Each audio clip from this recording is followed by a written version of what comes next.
Hey guys, and welcome back to ATM10, this time from my survival world. Now, in case you've missed the previous video from my channel, I toured the ATM10 server that I'm hosting over on Discord, so should you want to be a part of the community, go join the Discord.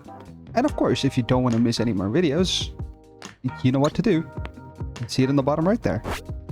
We spent the previous episode crafting up the dimensional seed, and in fact this is the second dimensional seed because the first one was thrown on the ground, taken a photo of for the thumbnail, and then guess who started making the thumbnail instead of picking up the damn dimensional seed?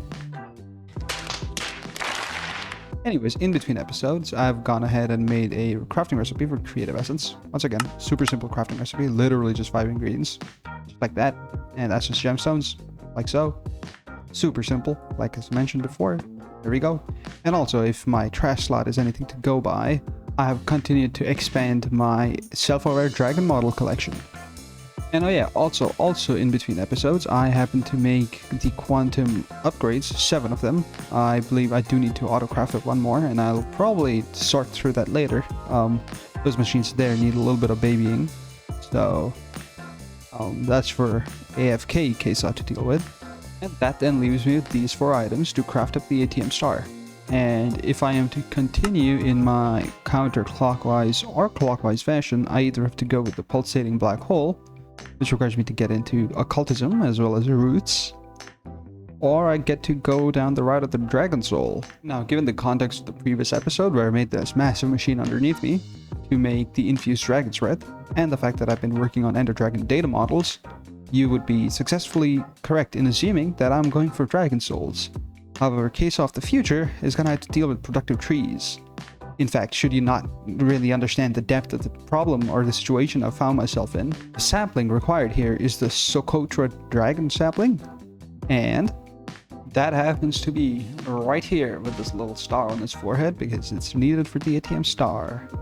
Now, that means to get the dragon sapling, I'm going to need the wenge. To get the wenge, I'm going to need the cocobolo. That means I need the next ingredient in the list is a soul lava beast spawn egg, and that comes from productive metalworks. In fact, I think this is sort of like Tinker's construct with the smeltery system. And so let's just really quickly dive down the rabbit hole of productive metalwork system.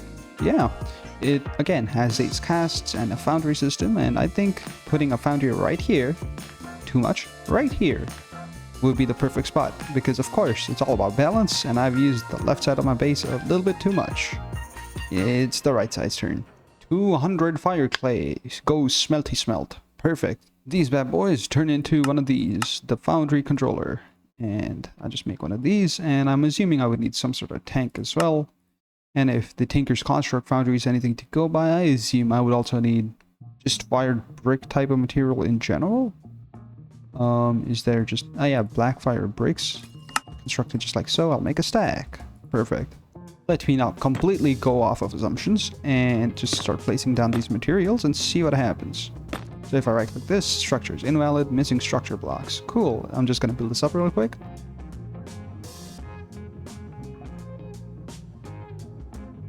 So I can't figure out why this isn't working, and clearly this thing has a sort of manual for it, so of course it's now time to RTFM.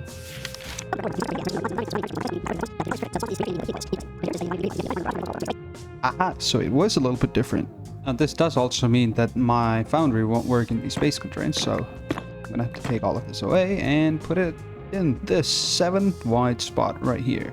Alright, this is gonna be the middle of my room, so I can just make a 3x3 in the bottom here and probably build out from here. So it did say that the middle or the corners were optional, and that means that I would like to have the drain somewhere on my thing. The drain I would like to go here, and then the tank can go off to the side or probably behind it because the controller would go here. And then I believe I should be fine to just go on and wrap this all around. And of course I'll build a room around the smeltery, but let's just do this first. And you know, I didn't expect this to already work, but you know, I guess I can have just a one tall smeltery, just like Tinker's can. Dare I say though, these bricks don't look half as nice as Tinker's bricks. But I think this is it. Yeah, it's working. Cool. I just want to put the crafting crafting the casting table right down here. Put the tap on that. And now whatever liquid goes in this tank will end up coming out of this spigot or tap thing and end up on the casting table. And that will let me make my soul lava bees with 1 bucket of soul lava, 1 ghostly bee spawn egg. Now for ghostly bee spawn eggs, because apparently that is another thing I need. This is Kesa from somewhere in the between of all of these time traveling shenanigans in this episode. So I'm not quite future Kesa, but I'm definitely not the past Kesa who was just working on that foundry. I've just gotten off of a Discord call where I was showing off my AE2 system and something is extremely wrong. Let me show you. Now, of course, it has to do with my AE2 system, like I mentioned, and I was only able to find out about it because I happened to use one of those wireless connectors up there, on the first row, sorry, and it didn't quite work. I got a missing channel on one of my P2Ps, and that should never happen with the system. And so I went up here to check, and sure enough, I have fixed that since, and now I'm using 31 of 32 channels. But Kesa, why is that a problem? You still have a spare channel, you should be able to use that. Yeah, wait, hold on. If you look closely at the white subnet, I am using 28 P2Ps.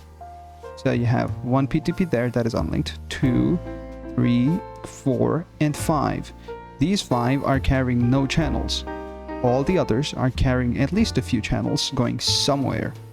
And what Kesa of the past, and I mean Kesa of the past, like episode 9, 10, 11, 12 Kesa did, was when constructing those towers and all of the subsequent automation going down and to the right behind this, it is all connected to just one wireless connector right down here.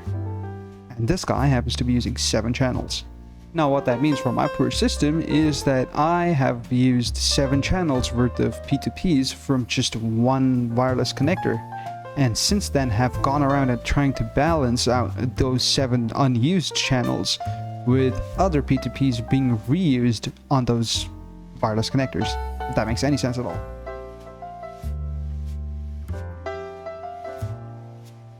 Actually, I think signs on these would be the best way to explain this. So let's say this guy is the problem one, and this happens to be using 7 channels, right? That means out of 32, 7 of these channels have ended up in this wireless connector. Now that means when I go on and try to use other wireless connections, I will be 7 short, because, or 6 short rather, because this one wireless connector is hogging 6 extras. Now, there's a couple ways around this, and like I mentioned while I was up there, Kesa of the past just happened to reuse these wireless connectors to balance the number out. But that doesn't exactly fix anything, because as I've shown you behind this wall, I am hitting the limit of the dense cable. So what I now have to do is to meticulously check each and every single one of these. And for example, everywhere where I see 1 of 32, that's perfect. There's 32 P2Ps. I want each one of these wireless connectors to be given 1 P2P. This guy, for some reason, has 2 connected to it. Now let's go find it. It's witch hunting time. Oh, well, this one's connected to here, and this one's carrying only 1 channel, so I bet it's the adjacent one passing a channel through it. And that is what I meant by connectors talking to each other. Wish me luck, fellas. And I think I'm gonna have to start slapping signs on these guys just to make sure I don't accidentally end up using the same P2P, or at least for this one, make sure I'm using distinct wireless connectors for distinct P2Ps, because P2P reuse seems to be the problem here. And I feel like this is going to be one that shows up frequently just because I've used it so many times. A7EC, this one happens to be linked to my Hephaestus Forge so far. And of course I can't put signs in corners, but this one is A9B5. No repetition so far, let's keep going. This guy is, let's see, where are you? Over there. And that feels like it's the bees. And if it's the bees, then I am fairly certain that one is also A7EC. This might just be the first repetition we see here. And aha! A7EC it is. How interesting. Just to confirm, I'm gonna do the same thing but going backwards. And whipping around, I'm stopping and starting recordings frequently is making my laptop freak out just a slight bit, but yep, it sure does seem like that's the one we're looking for. In fact, I should be able to use my stop of traveling to move around faster, but yeah, this one is my next A7EC. A7EC. Now, I think it's my responsibility to fix this right here, right now. So, this A7EC was the Hephaestus Forge, I believe. Back there. Yes. How many channels are we using here? Just 7. So how I would fix this is remove this P2P using some sort of wrench. I would just right click this, and now this is sending 8 channels down somewhere. Now I don't want it to be breaking my stuff like it has already. Of course, because all of it is connected to the white subnetwork, it all breaks, and all of my farm outputs also end up here. I'm going to take this wireless connector and take it back to where that P2P is. And over here, I would replace another one of these regular cables with the dense cable. So break this guy and I throw down this dense cable right here. And then I should be able to put this right here and link these two together. Now this guy should be sending its channels over to the Hephaestus Forge over there. And that should clear up the old A7EC doubling that I have so far. And just to make sure these 7 channels are going in here, this thing's consuming 7 channels. Perfect, perfect. That means that this A7EC cannot be removed because it is now offline, right? Remote error, and this A7EC will continue to work because it is the one that is now transmitting those channels. And now we continue. Where does this one go? I'll just cut to when this is done.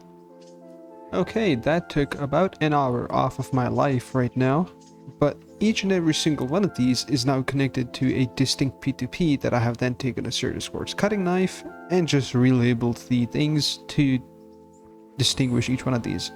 That means I have 5 connections left over, and that technically means I should have 27 channels consumed on my controller in the back. Moment of truth, 27 channels. Good lord, this was a bad decision when I started reusing wireless connectors. No bueno. All of that just because I needed spare channels to hook this up. And I don't even know where I'm gonna get those spare channels from. I'm gonna have to go look for them because I don't remember what was where anymore. Ay, somebody help me. And I guess I didn't really have to look that far. This cable right here is only carrying 28 channels, so I can put a pattern provider for that guy and a soul lava input for this guy right here, right now. One export bus for the soul lava, which I can put down like so, and it should be going in here. This redstone clock should not be affecting this thing until there's, well, at least 1,000, and the ghostly bee spawning down here, which I'm gonna provide using a pattern provider right underneath this guy. If I can just put this, that's an extended pattern provider. I just need a regular one actually. This can go here, and once it's completed, I can pull it out and put it back in. Perfect. And you know, because this thing is orange, I'm gonna make this tiny little subnet orange too. All I'm missing now is a quartz fiber and the recipe for actually making the thing. So 1 quartz fiber for me, please, and thank you. The storage bus is filtered to only accept soul lava bee spawn eggs, and the importer will try to input or import everything, but the storage bus can only store the spawn eggs. So I think this system should be functional now. Should, because I don't have ghostly bee spawn eggs. I do, however, happen to have access to the free nether and soul sand nests, as well as a whole boatload of gas tiers, so I can just spam right click this up until a ghostly bee spawns in, at which point the catcher should do its thing and give me one of those bees. Please and thank you. Hopefully. Oh, I think BK just ended up in here. Perfect. I just gotta do that, oh, countless more times and I'll be done. Please wait. And I've made it out of the nether with 10 bee cages filled with ghostly bees. These guys will now go in here and, well, turn into ghostly DNA. And I'm hoping once I hit around 80 to 90%, I can just pull ghostly out and have a decently high chance of getting a ghostly bee spawn egg. This does unfortunately mean that to make 17 of these, I will have to just sit there and grind out clicking gas tiers onto that goddamn soul sand nest. And I'm not looking forward to that. Well, I must have missed it, but I ended up getting 2 100% samples, as well as one of these happens to be ghostly, I do believe. Yeah, 131%. Now I get to put this on to some treats, so 2 of these honey treats will get the ghostly thing on them. 2 honey treats, and then they will get put on eggs to get 2 ghostly bee spawn eggs. Perfect. Now, for whatever reason, JEI is currently bugged and it's giving me 2 buckets of soul lava, but I do believe the recipe calls for just 1 bucket. And so the recipe will look like this, where a ghostly bee spawn egg turns into a soul lava bee spawn egg, and I can then click this thing into the pattern provider. And yeah, sure, I could have just right-clicked this in manually, but I'm here to automate this stuff. So soul lava bee spawn egg. Just the 1 for now, please. Let's see if this works. This thing goes up here. This should be clicked on every 5 seconds, so any second now.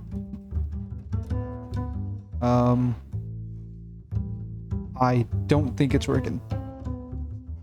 I don't know, I just have a feeling that this clock isn't doing it. Or wait, unless the tank is for fuel for the smeltery and I've just completely messed this up. So hold on, let's just get me a new tank. That contains soul lava, so I can't unfortunately use that tank. I'll have to replace soul lava from this guy for regular old lava. I happen to have infinite lava, so I can just... Well, I can't obviously place it in the incorrect spot, but I meant to say I can't just afford to have this passively filled with just lava. And yeah, that gets lava. This will eventually turn on. But then, how do I then fill this with soul lava? Is it again like Tinkers, where I can put stuff into the drain for it to count? I don't exactly understand. Well, I tried that, and it doesn't seem like I can directly export soul lava into it. But here's my question then. How on earth am I even supposed to get soul lava? Oh.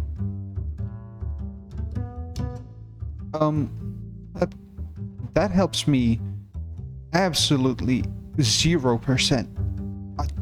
I can right-click buckets of soul lava into this, but I can't push using an export bus? Okay, maybe it's a buffering issue. Maybe I need a pipe to push in instead of AE2. I'll give it that. But then why wouldn't this work if I then, I guess, remove this redstone block? Does it just figure itself out? Can I put the clock back in place? This is sort of behind the scenes now, I guess, because this just annoyed me to no avail. And of course, now it just works. It's being interrupted by the clock, but it's working.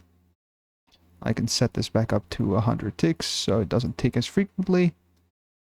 It'll eventually turn into a soul lava bee, which will be pulled out by the import bus behind back there, and yeah, it's cooling right now, as you can see in the trade menu up top. And eventually it'll be done. There we go. Import bus, do your thing. Import bus? Or can I not pull out the sides? Is that one of those things? Well, at least I got the quest. Oh, and it did get pulled back in, so I guess the import bus was just being a little bit slow, but it did do it. Now, the real test is if it'll do it twice, and if I can automate the foundry drain mechanic. Alright, let's just go with the safe default here. As much as I dislike pipes, these should be able to transfer pretty much all fluids, and should also just work without too much of a hassle. Clearly my wrench is in here. And if I do that, well, I'm assuming since that connects up, I'll get... No, it's not going in. Why? Oh, why must be this... Wait, no, it is going in. Where's it going then? Is it going into the smeltery? Oh, it absolutely is. Hallelujah, it's working. Okay, that was a little bit of a headache, but it is working. It's just not showing up in the drain, and it is now. Okay, I'm just so confused. This is brilliant. I guess I'm gonna celebrate by making this a little bit taller, just so it fills out its own little room just a little bit more. And if I can even make it past this little wall here, I'll probably get some orange tones in the room going, and that'll be its own little contained area. Anyways, that's one item of many items needed here, automated. Right, 1, 2. That's 3. Piglet hard blocks are done. Let's take a quick look at what Case Out the Past has been cooking up. Let's see how much progress he's made. God damn it, Case Out the Future, making you productive trees and all that. Just grab leaves, put your leaves in front of goddamn feeding slabs, and then just speed it up. And yep, you're gonna get pulling eventually, right? Yeah, look at me, I'm having so much fun. Oh my god, finally I got the dark oak pollen. I then take dark oak pollen, put it on jungle leaves. I get pollinated leaves, which I can then break to get sapling of teak. Cool. Epic productive trees gameplay. I'm losing my mind.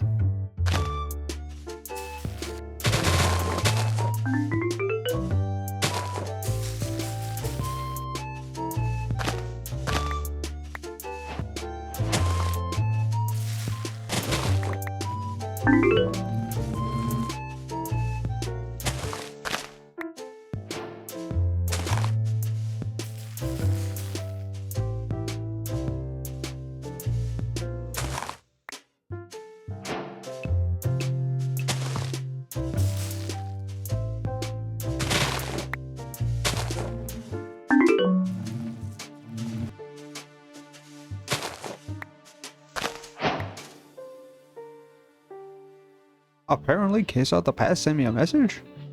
He says it's by the bees, so I'm assuming... Oh, I don't remember putting it in his chest here. That's not nice, past Case-Aw. You can't be saying those things. But hey, you know, a stack of these, that must have taken a while. That poor guy must have been working pretty hard. Anyways, I'm just gonna choose to ignore that. And right along. And let's find one last thing I would like to work on for today. Occultism. Let's keep occultism for next episode so I can tackle... Is it one of these that also needs occultism? I think, yeah, the stable wormhole. That also needs occultism, so I'll do occultism in next episode. Let's do this actually. The abyssal sacrifice should be fairly simple. These are all just drops from the mobs. And all of this I can automate and already have automated. So either coral chunks or crystallized coral. And the sword. And I do believe that I can use one of them compasses to find the city. I think it was called Sunken City. And there we go, it found it only 2,000 blocks away.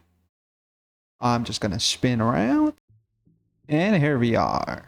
The Sunken City. And I do believe there's gonna be mobs here that give me the stuff. And I think I should put down a waystone and bring my containment jars over. So that would be smart to do.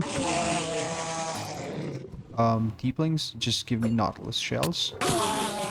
Although that does mean that they're a renewable source of nautilus shells. So I think it's time for me to... Oh, I hate your sounds. Excuse me? I'll just start the ritual right here. Put down a containment jar. And put down a full source jar. And start the thing. And then right click the guy. To have it. Come on now. You, go in there. Thank you. What about this warlock, dude? Are you the one who's gonna give me the sword? You are. Alright, cool. So I do have quantum catchers on me. That should let me capture the next warlock I see. And the warlock is gonna give me the thing I'm looking for. Okay, the warlocks? No, you're the brutes. Alright, where are the warlocks? Here you are. Yoink. And then put a containment jar down, and this should go in here. Cool. The next thing I'm gonna try and kill is this angler guy. This angler guy drop.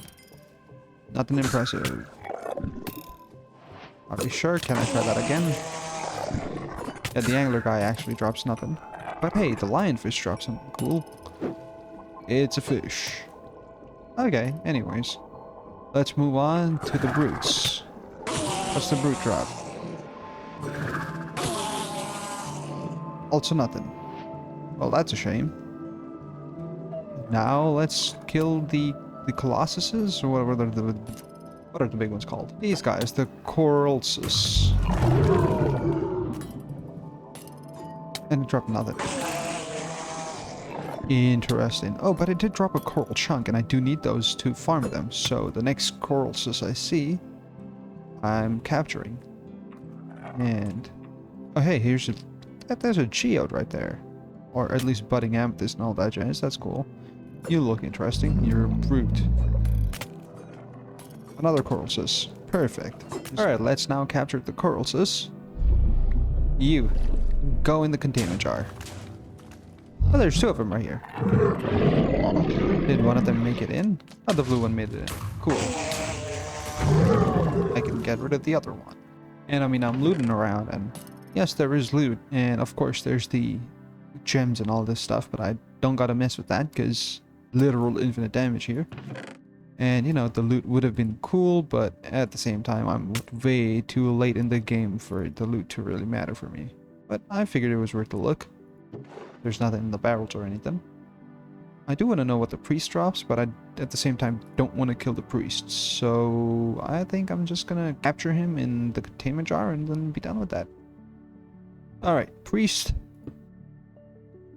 Alright, that's the lionfish. I did not want the lionfish in here. You know what? Screw it. We get lionfish and we also get the priest this time. Right, this time we get the priest, right? Perfect. Alright, cool. That's all of the R stuff I really wanted. I'm gonna want my nature's compass back. Or my adventurer's compass, rather. Compass, please. And you know, having cleared out this top section, I think I have everything I need to make an abyssal sacrifice. So I just gotta auto-craft a bunch of these blocks. And I should be able to just do that. Now, this is great for my dragon soul objective. But also if I just jump down here, see this little altar right here? This is supposed to be a pretty cool boss fight with the Leviathan. And of course, the screen shaking is natural and is intended. I should probably just go into flight so I can fly around, but I happen to have a sword that does literal infinite damage. So, of course, if I hit the Leviathan, it dies instantly. And I also happen to be pretty much unkillable, so if I just do that... Yep, that's it. This is supposed to be a pretty cool boss fight, but I'm a little past it. So, yeah. Oops. Killing that Leviathan dropped its egg. Pretty much like how killing the Ender Dragon drops the Ender Dragon. The dragon egg. And I do believe this takes about 10 minutes in real life, or if I speed it up a significant amount, it should be done pretty quick, and I should have my own pet Leviathan. Cool. While that happens, of course, I would like to take my Deeplink Priest, as well as my other containment jars that I happen to have obtained through that Sunken City. I think that's all of them. All 4 Sunken jars, or containment jars rather. Go here, here, here, and here. And of course, that makes the Drigmies extremely happy, and I can also speed them up. And yep, already I'm getting Nautilus shells, as well as multiple different types of items. I believe that's how you'd say that. ATM? ATM? Whatever. Unfortunately, these aren't quite stackable, and these will eventually overflow my system of netherite barrels here. But in the meantime, I think I'll be okay. Now, and of course, I see coral chunks here too because of this. So, in my quest of obtaining the abyssal sacrifice, I can't do the crystallized coral recipe, but now I can do the coral chunks recipe. So, that means that I get to encode a new recipe today. Another one. This one right here. Perfect. Now, at the outset, I don't exactly see a proper way of getting rid of all these extra items that I'm getting. But I don't know. I don't know if that's really a problem. In the meantime, however, I'm going to put this one here. And then ask for an abyssal sacrifice. Just because I would like to have it. Auto-crafted by the system for me. Excellent. Leviathan done yet? Absolutely not. Well, in any case, guys, I think I'm going to wrap this episode up right here. And in the next one, you're going to see me probably dive into occultism as promised. So stick around, subscribe, and like the video if you liked it. And case out. I'll see you next time. Peace out, everybody.